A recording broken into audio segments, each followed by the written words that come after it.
So this week on the Any Given Monday podcast, we have track and field athlete turned dietitian and performance nutritionist. He is the DCU athletics nutritionist as well as the RPM power sports dietitian and director of Southeast Nutrition Clinic. Evan Lynch, welcome to this week's episode of the Any Given Monday podcast. How are you getting on? Yeah, great. Cheers for having me on, lads. Delighted to be here. It's one way to spend the Saturday evening, you know?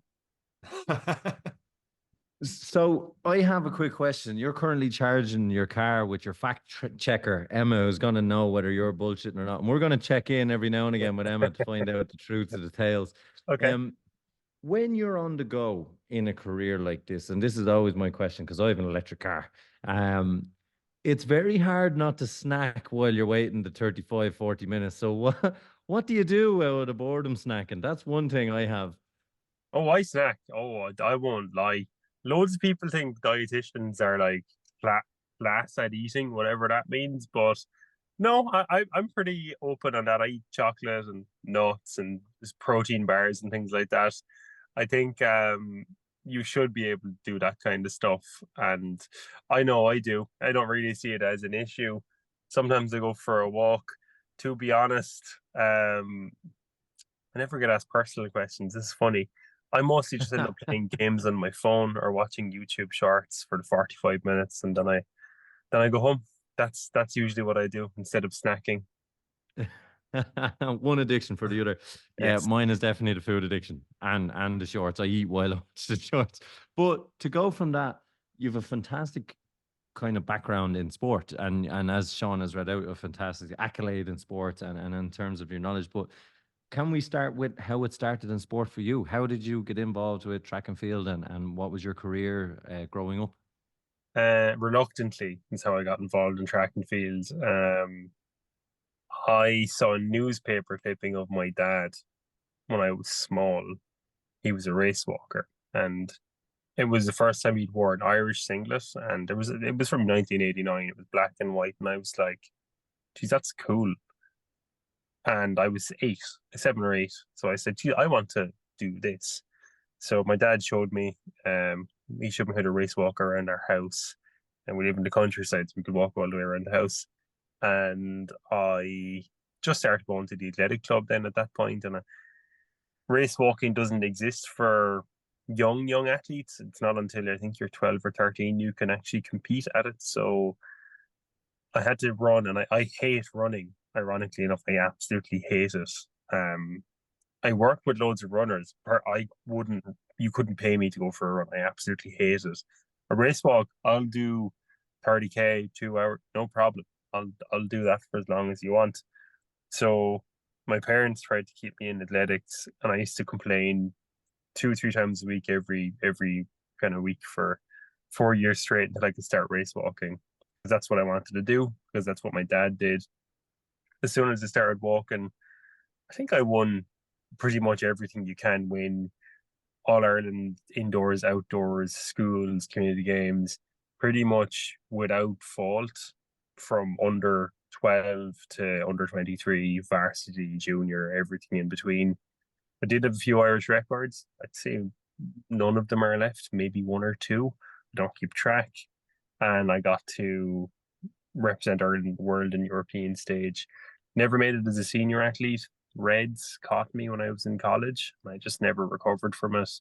And with race walking, it's kind of one of those sports that you can be a fun runner. You can be shit at running and do it, and there's a huge community for that. If you're a bad race walker and you train publicly, people will mock you openly and throw things at you. That's the reality. So when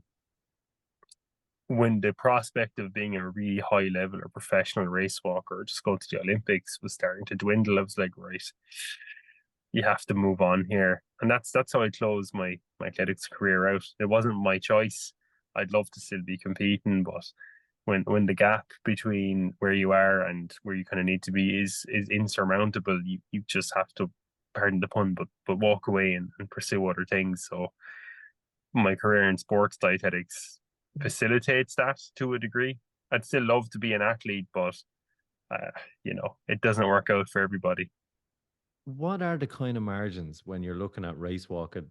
because the pace is quite fast, and obviously to be winning nationals, and then, like, a lot of what people see when I see posts and stuff on comments on race walking, they can't believe the pace of a 3:44 or 3:40, 3:50 pace, or whatever, whatever the athlete is doing at the time.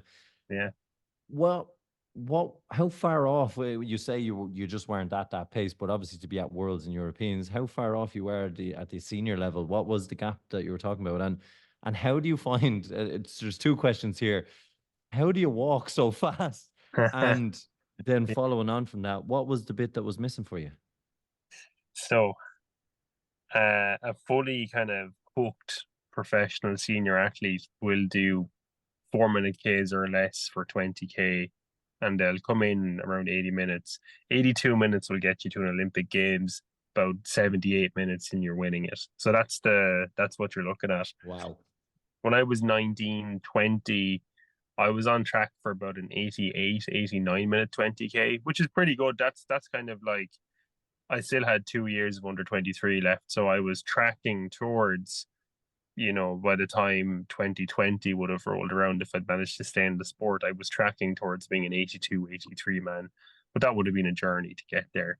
So I guess it's different to running in a way in that you go as a junior. Like as a junior, I walked kind of sub 43 or sub 44, almost 43 minutes for a 10K, which is world class, not medalist, but you're world class. Like you'll place well in most kind of championships. 1 year later, your racing distance doubles to 20K. That's the shortest distance you have. So it does take a couple of years of kind of being in that caterpillar phase of being a semi-developed senior athlete where you're not really winning anything. Your times compared to the boys winning the Olympics are reasonably shite. And if you can hold on and make it through that caterpillar phase, you end up being like a really high level athlete, and you're placing well at all the major championships. What was missing for me, when I went to college, I learned about mental health. Not academically, I experienced it firsthand, and I got some really poor dietary advice from a colleague. He was a South African Olympian. He's a race walker. I won't be any more specific than that, but as a 19, all right, we'll name him in the comments, don't worry. As 19-year-old, I went on a ketogenic diet because the guy I trained with, he was like, this is the thing to do. So I did that, and I ended up with virtually all of the things that I talk about and all the reels I make, from libido issues as a 19-year-old. I had gastro problems. I couldn't recover from my training. Sleep was shite. My blood work went all over the place. And I just got injuries then that I couldn't recover from. No stress fractures, because race walking has about 1/3 of the impact of running. So like nothing was going to break, but all of my tendons basically fell apart, for lack of a better description. And it plagued me for 2 or 3 years, at which point then my mental health really kind of reared its head, between anxiety, bit of an identity crisis when you're not, if you build your whole image around I am an athlete, that's it, and that's taken away from you. I didn't really know who I was or what there was to me. So it's a bit of a shit show. And it took me a while to, I guess, just acclimatize to the idea that, okay, this mightn't work out for me. I have to figure out something else. So I became self-employed at 19, 20 and just kind of dove straight into this and never looked back. Your Instagram makes so much sense now, from the different things you talked about, because I heard you talk about like identifying yourself as, hey, I'm gonna call them out from the get-go. Hey, I'm Sean, I'm a CrossFitter. I think they're number one in terms of identifying themselves as that kind of, Yeah. they let you know about it and stuff like that and all the rest. I want to go back just on the nutrition side of things. So you've mentioned this a couple of times in your stories, Yeah. and it links into a lot of or your reels, I should say, and links into a lot of stuff we talk about in terms of endurance runners. What exactly is REDS? Yeah. So for the lay pop, I'd say Emma could explain it at this stage. No, okay. I tell you what, if looks could kill, no one can read, but I'm going to describe you're a dead man later. That is the look you got. Yeah, you brought her in too early, man. Too early. You don't need to worry about the South African. You've got bigger problems at home. I'll answer all the questions. I suppose I'm the one being interviewed in all fairness. What is RED? So RED stands for Relative Energy Deficiency in Sport. Think of it as malnutrition for athletes. If you think of, say, not athletes, it's very hard in general, say in Western world, Western civilization, it's very difficult for people to not eat enough calories because of our environment. It's generally highly obesogenic. Food access is massive. You can procure calories very easily. True malnutrition in the Irish population, it's not that common in people under 70 or people who aren't like very ill. Free range people, if you will. Yeah, If we look at athletes who have huge exercise outputs, like some of my patients, yeah, they're patients technically, even if they're athletes, they're patients of mine if I'm working with them. A lot of my patients will have calorie requirements or builds in excess of 4, 5, 6,000 calories. That's just very hard to eat. And also, when we look at the impact of exercise, of stress, of sleep deprivation, even just habits or dietary preferences on appetite and satiety, what you'll often see is someone's desire to eat, their capacity to eat, their actual feelings of hunger can often be a barrier in actually reaching their calorie requirements. So what you see in some athletes, there's two strands to REDS. Very long-winded point. There's two strands to it. There's people who intentionally restrict calories and undereat to either, I don't know, be as light as possible or achieve a certain look. That's kind of the disordered aspect of REDS, where it comes from an unhealthy place. And then commonly, or maybe more commonly than we might think, there's people who just haven't a clue what they're doing. And they end up in my clinic and I'm like, you need to eat the equivalent of like 80 spuds a day. And they're just shocked. They thought exercise was for free. And that cohort of people just legitimately don't appreciate the calorie requirements of sports. So you can have intentional restriction or inadvertent or kind of well-intentioned but misdirected dietary management. And whatever way you strike it, if an athlete underconsumes calories or carbohydrates over a long period of time, it can basically affect every system in the body, from brain atrophying to muscle loss to being you're having your reproductive endocrine system absolutely smashed to bits.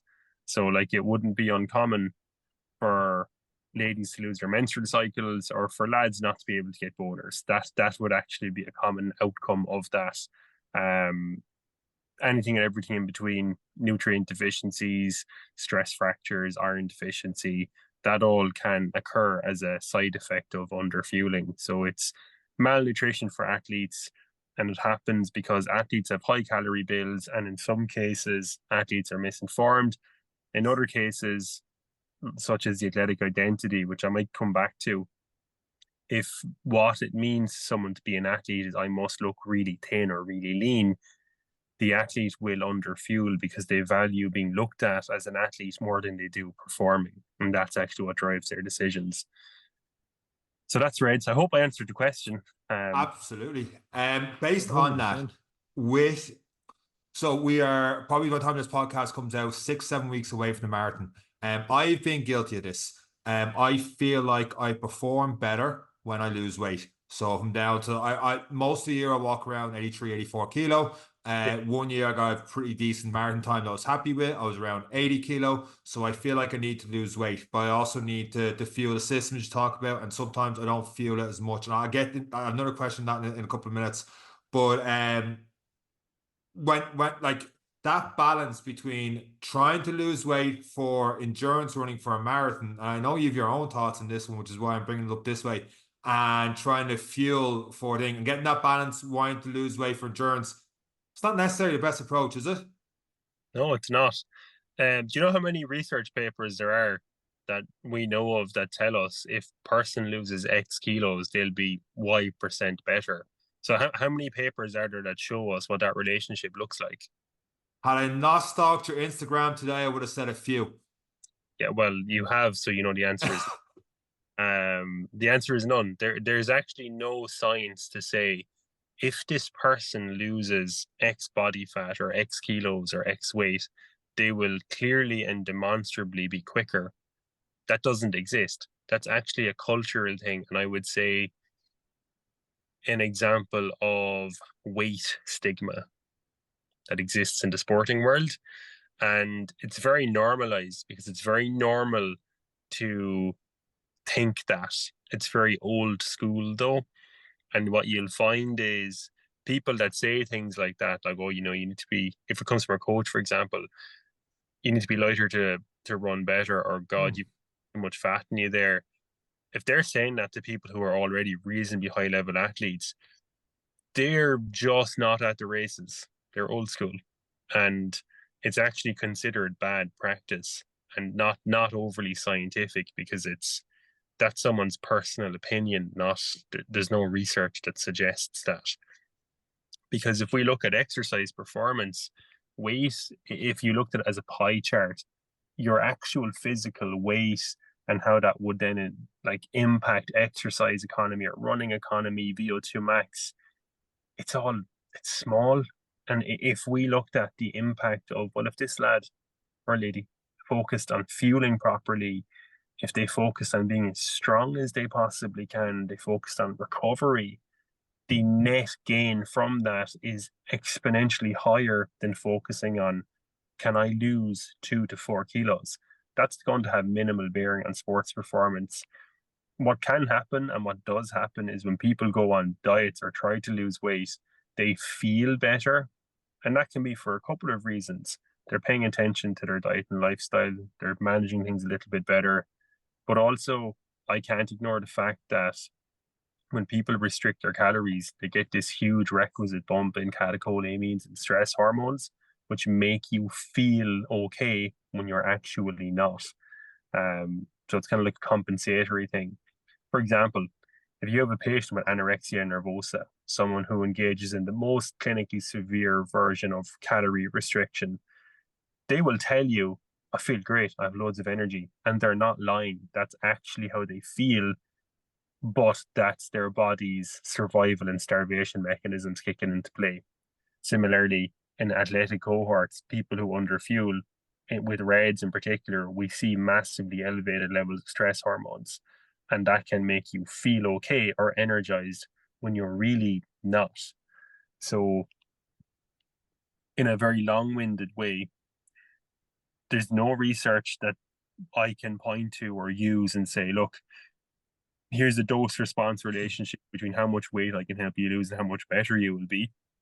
There's only evidence against it that promoting weight loss and trying to perform at the same time, they're generally antagonistic to one another.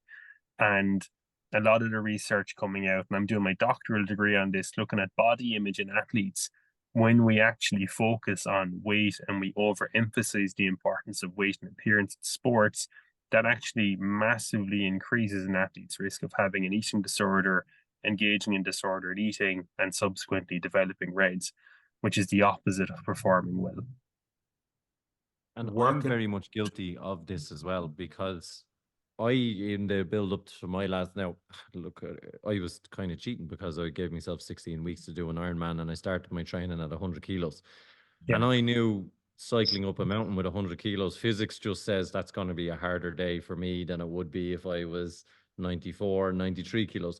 But subsequently, with consistent training, my weight naturally came down because I was burning, but I was still very conscious. And my phrase was fuel the jet. You can't do it on empty. And I've had the hunger knock once, and it's something I swore I'd never do again.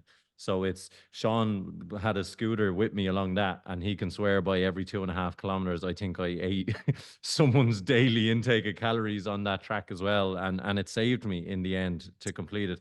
But I'm holding my hand up guilty that I associated being my best marathon was at 82 kilos. Now I'm very happy at 92, but I still think I don't know if I'll be able to run that quick again. But this year is where I've said, no, I'm just going to be consistent and I'm going to do it at this weight and be stronger and everything. But for years, I have thought skinnier, lighter, jockeys are lighter, F1 racers are light, everything around, everything I watch, they're light, they're fast. You know, you look at the marathon runners, it's not a pick on them. So you are what you see, I suppose. And for me, it just makes me feel like I'm just never going to achieve that, and mental aspect. So I'm definitely guilty, and I'm sure a lot of people listening are probably the same.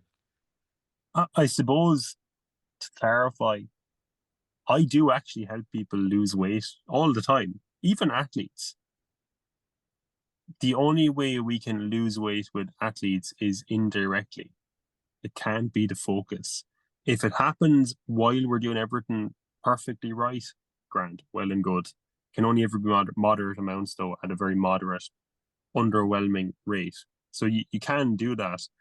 And of course, you know, I'm well aware of sports physiology. If you have a patient or a client who's very clearly obese, very obviously obese, there is scope for improving performance with weight loss.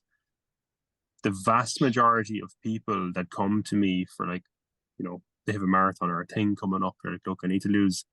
They always have a real specific number, 1, 2, 3, 4 kilos. Those are the people who are, maybe you need to listen here. Like, that's not going to make that much of a difference. If you're 4 stone overweight, yeah, you need to lose weight, or you would benefit from a performance perspective from losing weight. So I guess it depends where you're starting from, what your goal is, what your BMI is, to be perfectly honest, as to how much we would value that with performance. But shouldn't ever be the goal, I suppose. And there was another thing I wanted to say there. I see examples all the time, and I never remember the people's names, probably because I have ADHD. I wish I could, because it would be a great reference. I see these stories popping up on, like, Clinical Athlete or Citius Mag or whatever, about these athletes who gained weight and they're having their best year ever. And they're sometimes posted up as examples contrary to that kind of like skinny is better idea. Oh, fucked if I remember their names, though, but yeah, they do exist. I'm not making it up. I see it all the time in my own kind of personal practice as well. But that idea that skinnier is better or lighter is better, it's erroneous. And it's easy for me to say it because I did that. I took that approach, and it destroyed my physical and mental health and ruined my athletics career. And I also work with athletes on the other side of the fence. I see professional athletes all the time. I'll give you a clinical snapshot of a professional athlete from either jockeying or endurance, right? 3 to 4 times more likely to have an eating disorder. Depending on the cohort you look at, 60% at least, sometimes 90% has REDS or is at high risk for REDS. Early onset osteoporosis, fertility issues, mental health issues, body image issues, all exceptionally prevalent in those cohorts. It's very easy to see someone be good at sport and think, whoa, class, I'd like to be like that. I wouldn't swap places with a lot of the athletes that struggle with this stuff. That's shit, because from personal experience, if you're wrapped up in it, you kind of have to be an athlete. Like, I'm Evan the athlete. If to them that means I do these behaviors, I eat these foods, I'm only seen to kind of not eat these things, and I act like this and I look like this, that's all they think about. And it's a very it's a very kind of poor quality of life to have. But it looks great on Instagram and people really gravitate towards it. But it's shit crack.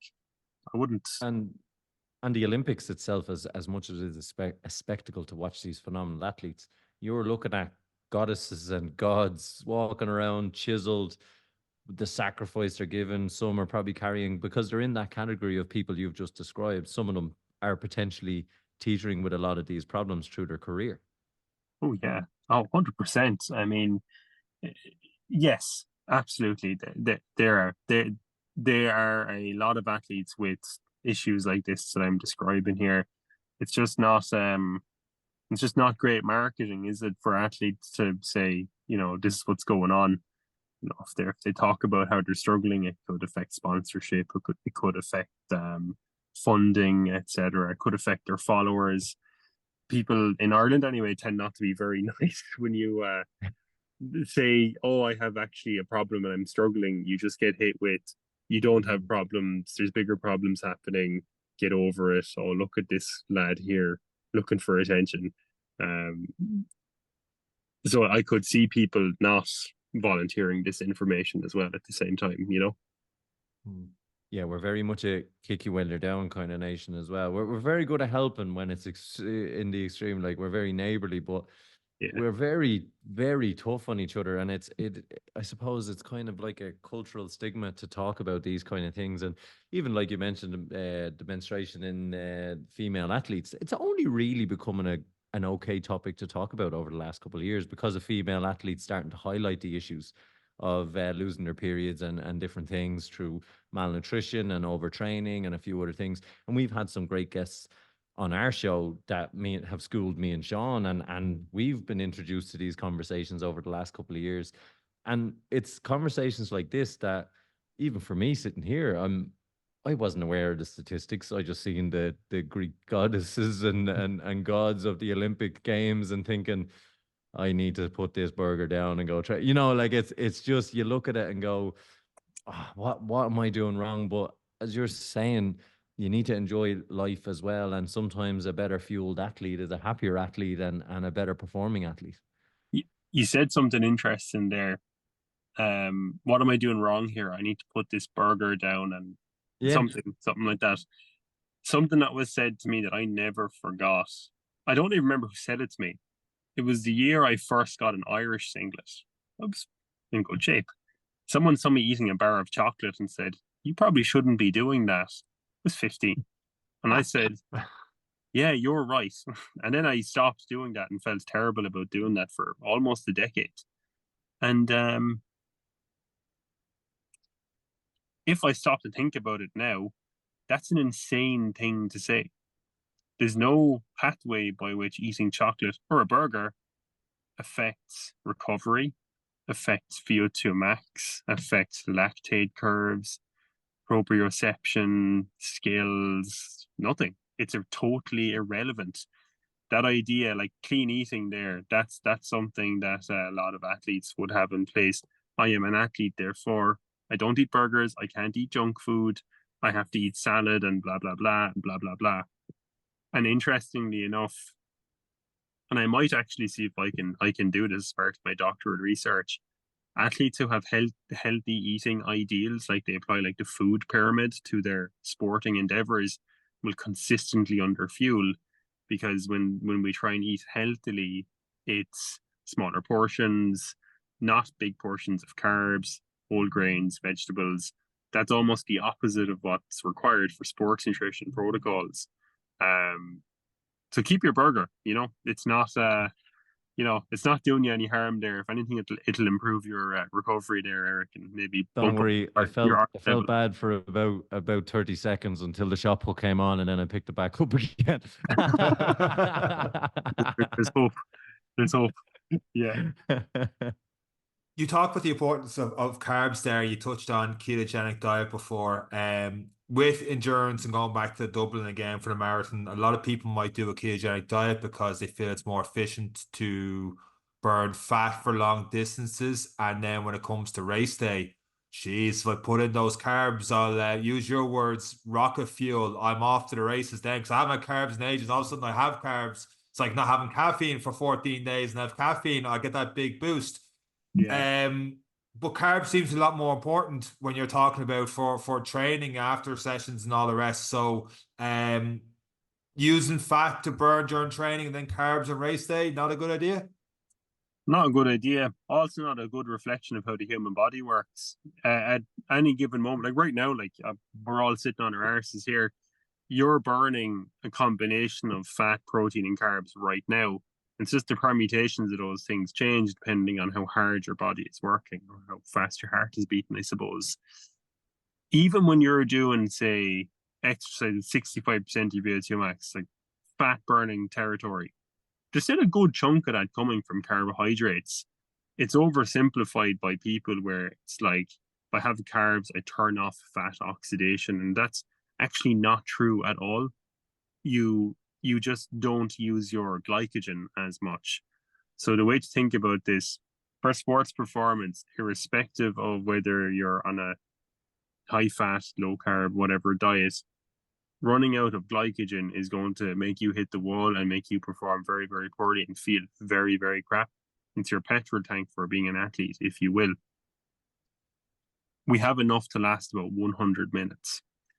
If you train fat adapted with the intent of carbon up on race day, we've actually studied that. All that happens is when you go on a high fat diet, you get insulin resistance, not dissimilar to type 2 diabetes. If you then throw in loads of glucose or carbs there, you're actually physically incapable of utilizing them. Furthermore, most people struggle with carbohydrates intra-race. If you don't practice fueling for the weeks leading up to an event, there's a very good chance you're going to get sick if you try and take 6 gels going through your Dublin Marathon or whatever it might be. And I guess even if someone here listening is like, well, I just won't take any carbs at all then, and I'll use my infinite store of fat. Like, okay, grand, do that. You probably will get through your marathon, but you'll do so about 10 to 15% slower, or it'll be significantly slower than it should be, and you're going to work way harder to achieve a subpar result.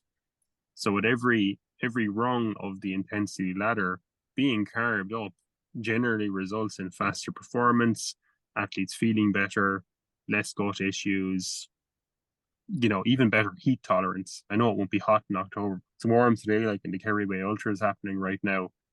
When it gets hot, you burn carbs at such a significantly higher rate. I feel like that's not relevant to the question you just asked me, though. But no, but it's making sense to me because I'm living in the desert, so I'm gonna keep my burgers even more now. But it is good, and I suppose when we're looking at, and again we're talking about the marathon because that's what a lot of people are looking at, and Dublin is a key point, and we can go on to the longer distances. But there's people who are doing their 5Ks, 10Ks, and their half marathons now who listen to us as well, who are finding their feet. Yeah. What are probably some of the more basic things? Now we'll go back again to the athlete because it's super interesting. But when people come in to you with the basic knowledge, what's things that still kind of shock you that is still not common knowledge, or is still you still can't believe you have to go back to the foundational level that so many people are making these simple mistakes? there's so many.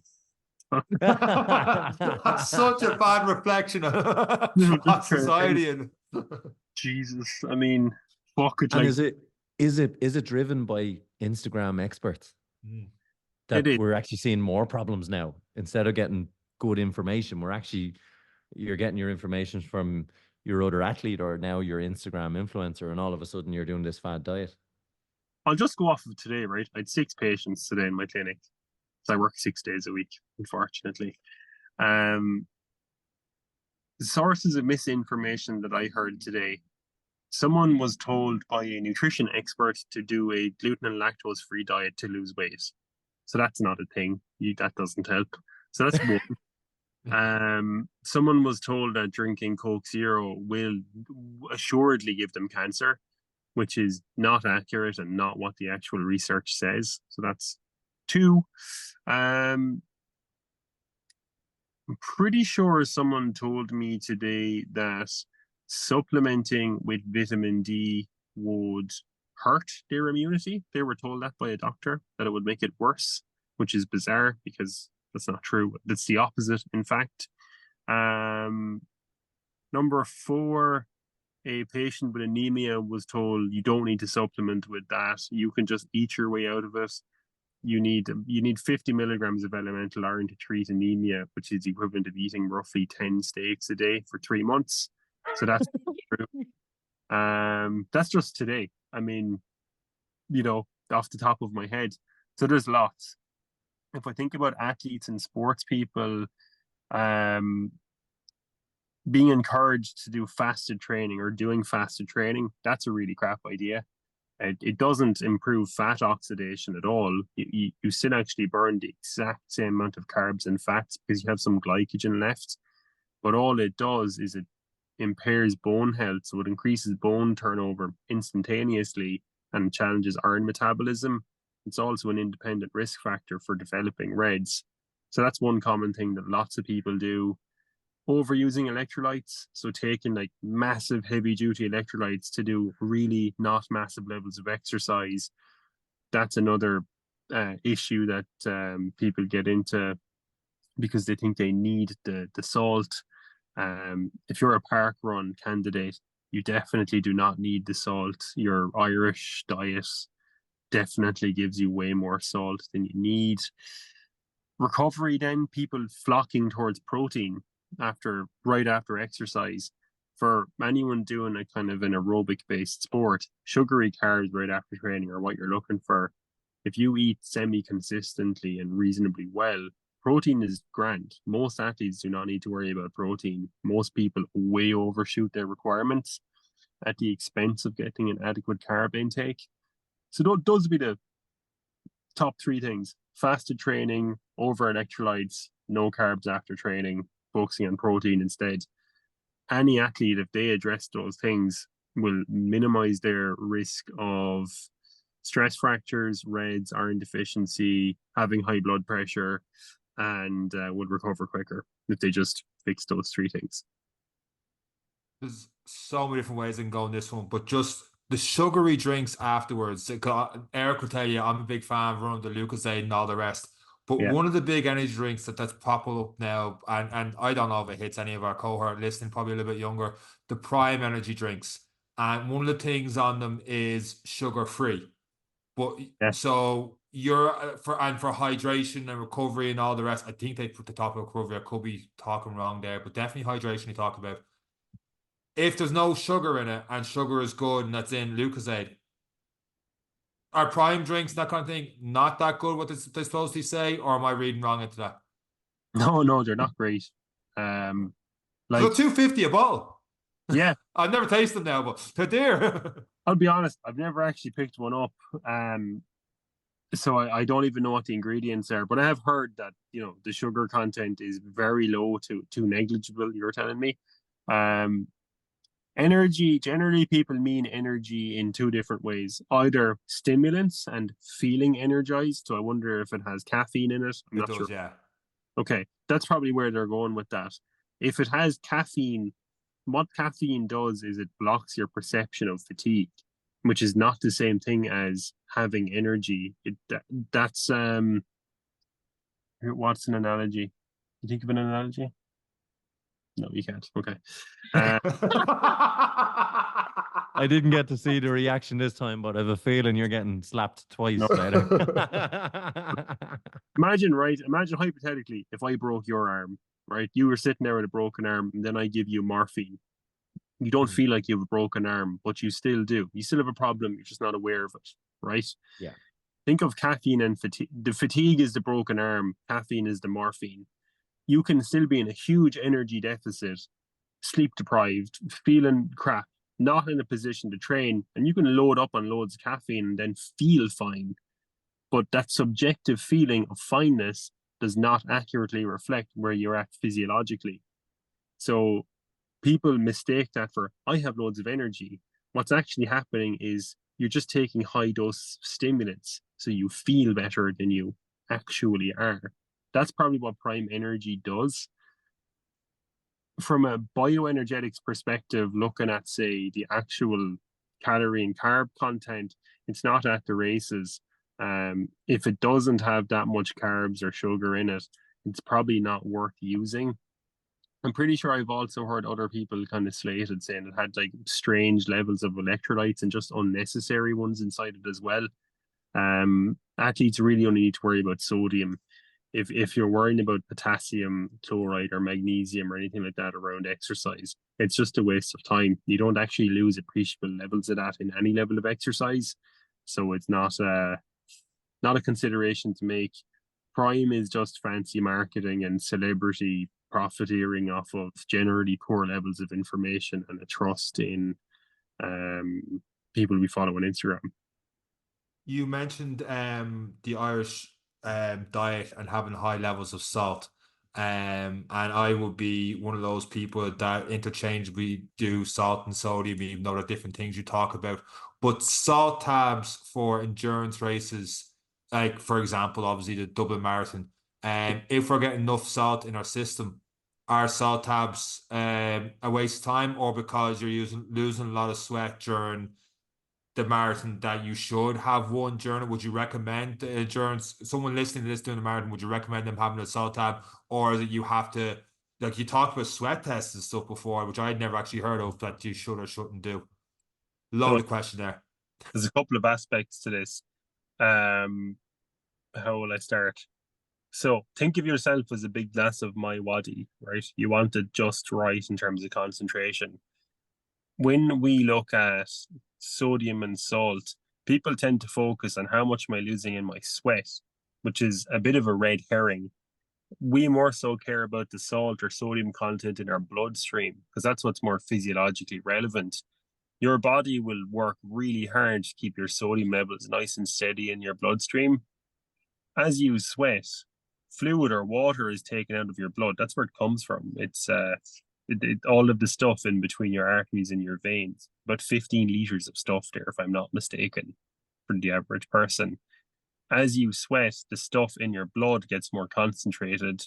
So if I got an athlete to sweat for an hour or two and I blood tested them, which I will never do because I'm afraid of needles and blood, but if I did, true. If I did, what I would see is their sodium levels would rise massively as they get more and more dehydrated. So the misdirection here is make panic that the athlete has high levels of sodium in their sweat. Replace that. Ignore the fact that their blood sodium levels are rising all the time. And then what happens if we add salts to that? We're just challenging our body's own homeostatic mechanisms. It doesn't make any sense. So they've actually done modeling studies on this, and it's counterintuitive. If you're a high sweater and an average drinker, you're going to get more and more dehydrated as you progress through a bout of exercise. If you're not able to replace 70% of your fluid losses for events up to 10 hours, all you need is an isotonic, like a Lucozade Sport, to keep your blood sodium levels steady. That's all. You do not need high dose electrolytes. The caveat is if you're a low sweater and you're able to drink all of that, not only are you losing salt in your sweat, but then you're diluting the diminishing sodium levels in your bloodstream. So you're making a very weak glass of my waddy out of yourself, so to speak. So the low sweaters and high drinkers are the people who need the big salt tabs. Nobody else. Does that make sense? Absolutely, yeah. And that is one I scientifically proved on myself when I'm a big sweater and I thought I'll need salt tabs, and I took one early and I completely dehydrated myself to the point I had to stop and I was in pain, urinating, and the only way I fixed it was drinking a hell of a lot of water for the remaining of that marathon, and that was the mistake I'll never forget because I was scary, and that was me figuring out I don't need salt tablets.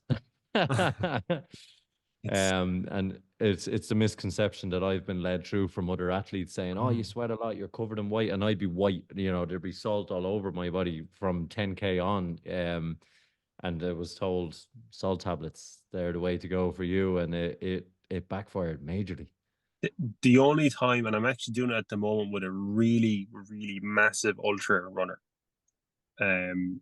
He's not massive. He's well known, I suppose. He's done a very long race, but given the sheer length of his race, it is important that I understand and know his sweat rate and then the sweat sodium content, so we can actually model and prepare for getting through that event. Because when you do really long events, the risk is hyponatremia, that you deplete your sodium levels to such an extent that you're a very weak glass of my waddy, so to speak, that you have very low sodium levels in your blood, which can be dangerous, fatal in some very rare cases. So that's a risk factor that most people will never be at risk of. for any ultra endurance runner like Kerryway Ultra Plus, you have to worry about hyponatremia, irrespective of how sweaty that person is. So it is important to know the sweat rate and kind of prepare for that. The average sweat salinity is about 1 gram per liter. The average sweat rate is about 1.2 liters an hour. So those are some general numbers if you don't have access to sweat testing facilities, which most people don't, to be fair. So salt tabs to the side. The other thing then for marathon runners would be gels. And you talk about the importance of carbohydrates. Is there such thing then as too many gels, or is there not? The best amount of carbs is the most amount you can hack. That's the reality, because there's actually linear correlation all the way from 0 to 70 grams an hour. In performance, the more you take all the way up to that mark, the quicker you are in running races, which is cool. If you can get up to 75, 90 grams, that's actually far more than enough for sports performance for marathon purposes. The odd person can go higher than that. You just don't really need to, I guess. So for most people, a good general heuristic is taking gels every 30 minutes and taking sports drinks on the course where possible. If you're new to gels, starting with something like a High Five Aqua Gel, which is very low viscosity and it's about 23 grams of carbs.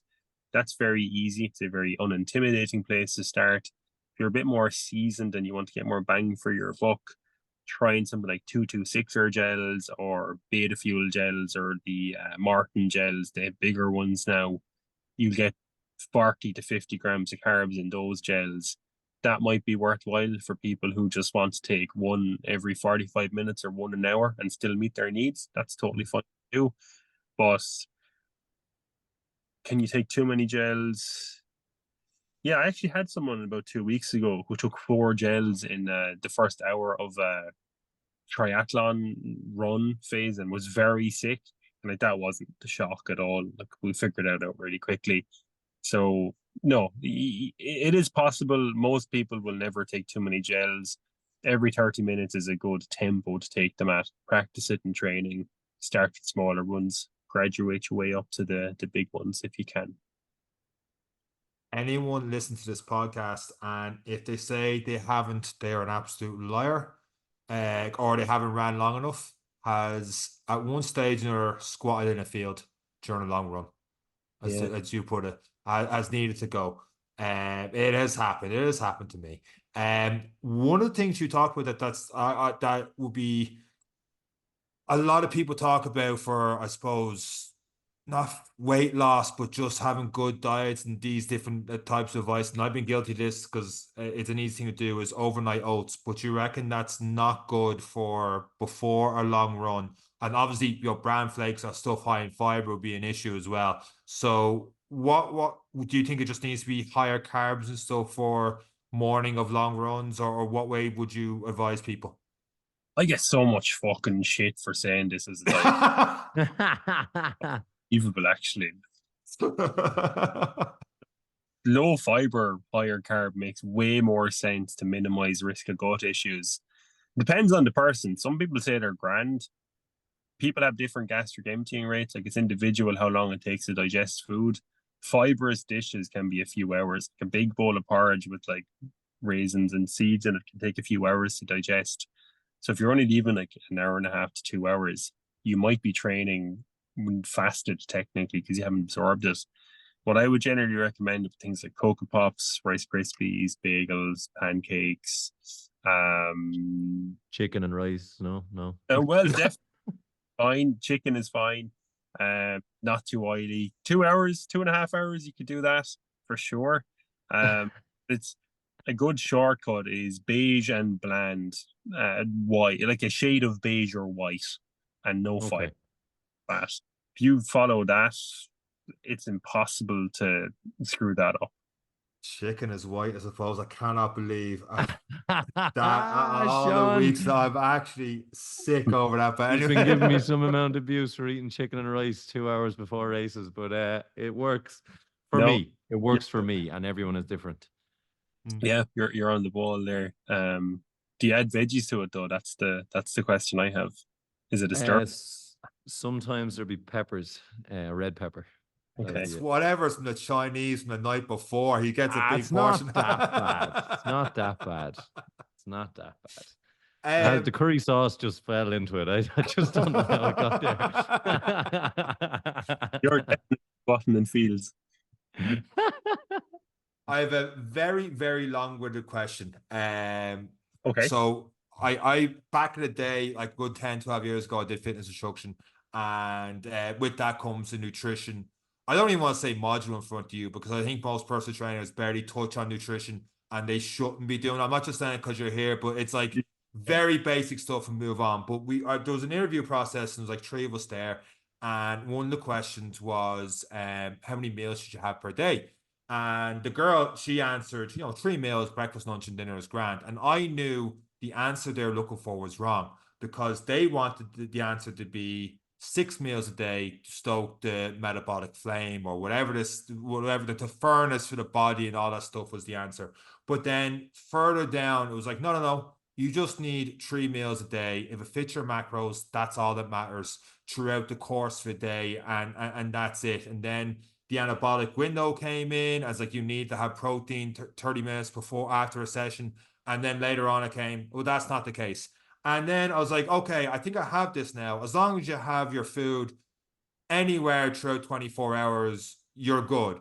And then I watched your reel. I'm like, fuck, I got it wrong again. It's you have to have your carb timing a certain minute, not a certain amount of time, that's paraphrasing, but you talk about not having such long periods of having no food throughout the day. Like I'm up at 6 in the morning, like I'm up earlier most mornings for work, and I'll probably work late at night just because middle of the day, personal training, all the rest is just the way it is. That job, and it'd be a good 6-7 hours sometimes before I try to have food. Lately, because of all the training, I just need to have something in because I just feel I'm hungry all the time. But there is something. My question is, after all this, it doesn't matter. It does matter. Intermittent fasting, 8-hour window of eating, 16 hours of nothing. There is something to nutritional timing of food throughout a day, especially for training. No? Yes. Okay. Yes. Don't elaborate. Just say yes, Joey. Just ruin the podcast right now. Just don't elaborate. Just unplug your car and drive home. Hang up. There's a lot of misconception on this, though. So I'm assuming you heard a lot of different phrases of saying you've heard constantly coming into you, like I've had to correct this, this, and this. Like, so what is your thoughts on this now? Yes. Okay. So I'm going to equally long-winded answer this. So I get a lot of patients saying, they say this. Be very careful who they is that you were listening to or who they are that you're taking your advice from. I'm a good source of advice for anyone listening. Do listen to me. I'm not part Hold on, of we need to fact check with the boss beside you. Be careful what they say, okay? They say intermittent fasting is great, and then next week they say ketogenic diets are great, and then they will say, no, you don't need carbs after training, just have it in the morning, or they will turn around and say it's the other way around. They will always change their mind. The tenets of sports nutrition, evidence-based sports nutrition, have actually largely unchanged for like 30 years, right? Oh, wow. So it's not new knowledge. It's just lost in a sea of bullshit to say it's important to eat regularly. Don't go long gaps without eating. Try and eat every 3 to 4 hours. Carbohydrates matter. We've known that for like 100 years at this point. That is not new. You do need protein. You do need more if you're active. Anything other than that, it's like personal preference, what fits your lifestyle. If it fits your macros is grossly negligent because you'll have people eating tubs of Ben and Jerry's and then nuts and like, I don't know, 4 steaks because it fits your macros. That's a carte blanche to give yourself non-communicable diseases. So you do have to think more clinically than if it just fits your macros because there's more to it than that. Timing does matter though, to actually answer your question. And Yeah, the research for looking at REDs, we are aware of something called a within day energy deficiency, and it's basically chunks of 4 hours or more where an athlete is in a deficit of an average of 400 calories an hour or more. That's a within day energy deficit. So if you train in the morning and you don't eat before or afterwards, that's within day energy deficiency. Someone who exhibits or displays patterns of behavior like that, statistically speaking, are going to have REDS or REDS-esque symptoms or part of that syndrome. So that's not great. If we're trying to enhance recovery, timing matters after workouts because we want the quick carbohydrates after training. If we want to enhance fueling for training beforehand, we need to match the digestion time with what the window of time is between eating and needing to use that fuel. So those things, ingestion time, pre-training, and digestion time have to match up. So those are 3, or maybe I've given you 4 examples of how timing does matter, and that is important. And intermittent fasting, not important, not useful. Fasted training, not important or not useful. Pushing carbs to certain times of the day that has nothing to do with when you're training, not useful, actively unhelpful. Partitioning calories to an earlier or later part of the day, not useful, not really helpful. Apart from the timing stuff, the rest of the sound information that we give and know has been known for many years and is largely unchanged, actually. So when we see all these studies, and again, we've mentioned it again on something on the podcast, is be careful who's also paid for the study. And it also comes back to the basics have been around for a long time. We're getting better at refining them, don't get me wrong. And the science is starting to work better with athletes and people like yourself working with athletes, you're starting to refine the fine percentages of what is giving them the best performance. When we're looking at a normal day for us who are going through our training, what are some key indicators in that day? Obviously, just eating regularly, but what are the basic 5 steps that people can take away in this for the remaining 8 weeks to just give them a good chance of understanding fueling, I suppose, over the next 8 weeks into the marathon? Very difficult because it's very broad and it's individual, but what are the key steps people should look for in terms of it? Don't skip breakfast. That's a bad idea. I think if you're going training, bring something for after training, like a sugary thing. Chocolate milk works, bananas work, square bars work. That's good. An easy way to improve recovery is having something like a carb hit before you go to bed. It improves glycogen availability overnight. So that would be something I would look at. As we kind of lead into autumn time, upper respiratory tract infections and connective tissue injuries become much more likely in those with vitamin D deficiencies. And know that the cutoff point for what's adequate for an athlete versus a non-athlete is actually 50% higher. Athletes need roughly 50% higher vitamin D levels to be considered adequate. So vitamin D supplementation is probably a good idea and something that anyone training for Dublin 100% should start doing right now. That's 4 things. A 5th thing, one last thing.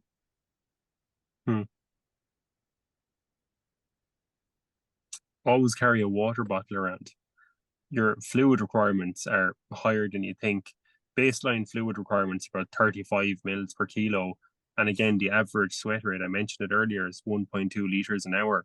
People often grossly underhydrate or overhydrate right before training. You have your thing of water or fluids always by your side. The best thing to do is sip slowly and steadily throughout the day for optimal hydration, not over, not under, just right. So there's 5 things. I don't know if they're the best 5 things, but it's what I thought of first. But to be honest, they're the ones that it's the most basic start for people. And even me, I'm kind of like, yeah, I need to be better with the water, particularly in the heat now. I'm more conscious of it here. But on the days off, when I'm not even venturing outside, I'm in the aircon, I'm like, the water intake isn't the greatest. And I feel it. I feel it the next day. But there's a lot of key things for people to I suppose, give them the best start at things they may be able to tweak to give themselves the advantage for that PB or that extra confidence. And again, it's that mental confidence. If they're doing the right things with nutrition, with recovery, with training, that they can show up on that day and give the best effort possible, knowing that all is there. Yeah. If there was a sixth thing, it would be talk to a sports dietitian like myself. And on that note, Evan, someone listens to the podcast, how can I get in contact with you? Yeah, very easily. Unfortunately, if you Google Evan Lynch, the Harry Potter actress Savannah Lynch comes up, which is a real killer. So actually Irish as well, so it's worse. You have to type in Evan Lynch Nutrition and you find me on Google. If you want to get me directly, it's evan at southeastnutritionclinic.com. I'm eLynchFitNut on Instagram, or just Google Southeast Nutrition Clinic. I'm pretty easy to find otherwise. We will have that Instagram handle in the show notes. And genuinely, I've loved watching your reels and stuff today, going through before this podcast.